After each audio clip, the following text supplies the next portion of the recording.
All right, today we're cracking open the Sociologist Toolkit. We're going to explore how researchers get to the bottom of the messy, complicated, and, let's be honest, fascinating truths about being human. All the stuff that numbers and spreadsheets can never really tell us.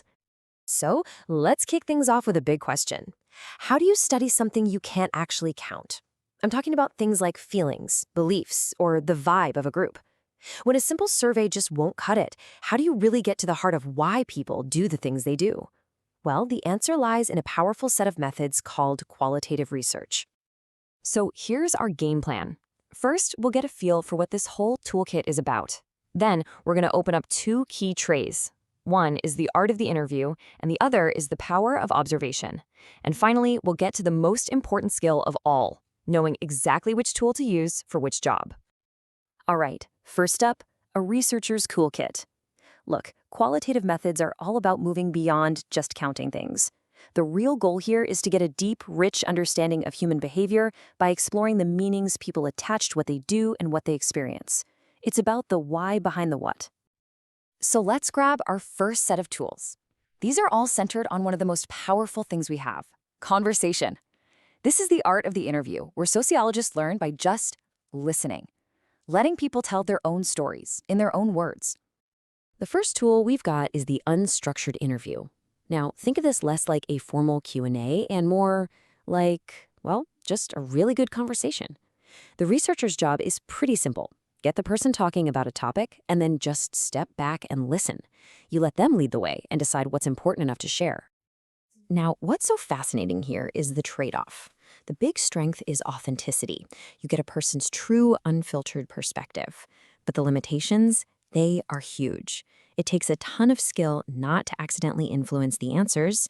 The data you get is incredibly time-consuming to sort through, and you can never have the exact same conversation twice, which makes it really hard to verify the results. So to get a little more focus, researchers often turn to the semi-structured interview. In this case, they come in with a list of topics they need to cover, but the questions are still open-ended. It's kind of the best of both worlds. It offers more direction than a totally free-form chat, but way more freedom than a rigid, multiple-choice survey. This slide just lays it out perfectly. Over on the left, you've got the unstructured interview. It's like a winding path. The conversation can go literally anywhere, totally driven by the subject.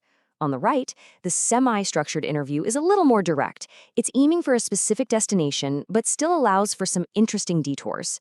But notice the one thing they have in common?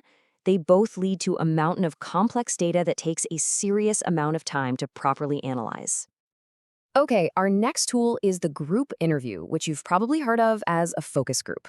The core idea here is really smart. We humans don't form our opinions in a vacuum, right? We talk, we debate, we discuss. A focus group tries to tap into that natural social dynamic to see how ideas get shaped and shared in real time. But, and this is a huge but, there's a major pitfall here: groupthink. This is the risk that people won't share what they actually believe. For example, if the first person in a focus group starts passionately talking about how much they love a new product, other people might be a little hesitant to say they actually hate it. Instead, they feel this pressure to agree with the loudest voice in the room, and you end up with a consensus that looks real, but isn't. Okay, so we've covered the tools for listening, but here's the thing. What people say and what people do can be two totally different things.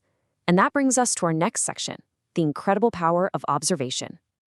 The guiding philosophy for this comes from the sociologist Max Weber, and it's a concept called verstehen. It's a German word that basically means understanding through empathy, literally walking a mile in someone else's shoes.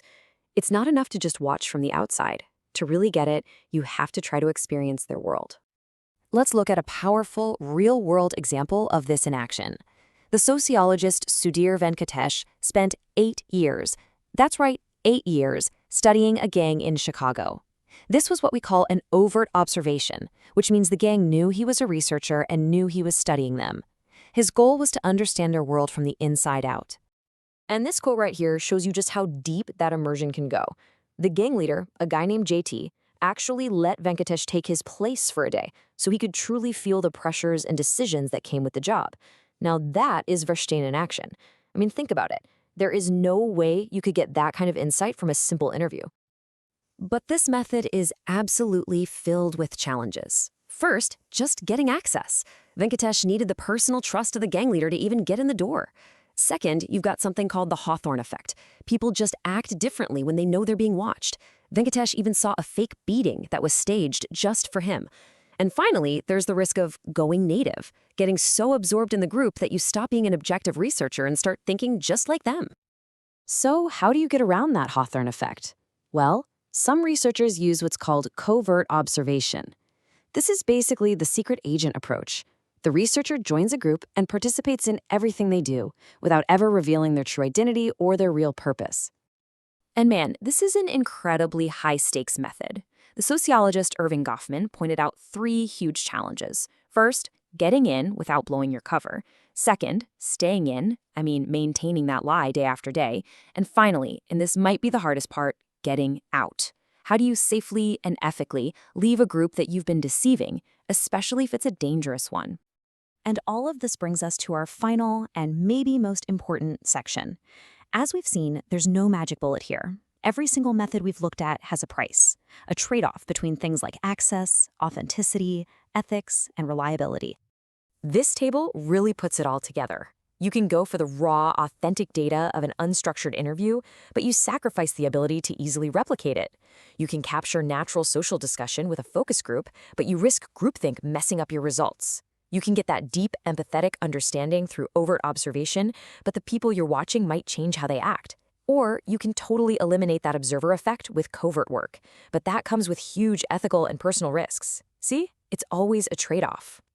So, what's the big takeaway here? It's this. There is no single best method. Period.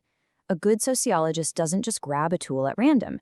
They have to think carefully about their research question, about the ethical implications, and about the practical realities of time, money, and access. Choosing the right tool is the job. And that leaves us with a final thought for you. Imagine there was a hidden truth you wanted to understand, maybe in your workplace, your community, or even your own family. Looking at this toolkit we've just opened up, which method would you pick? And maybe more importantly, what price would you be willing to pay to find that truth?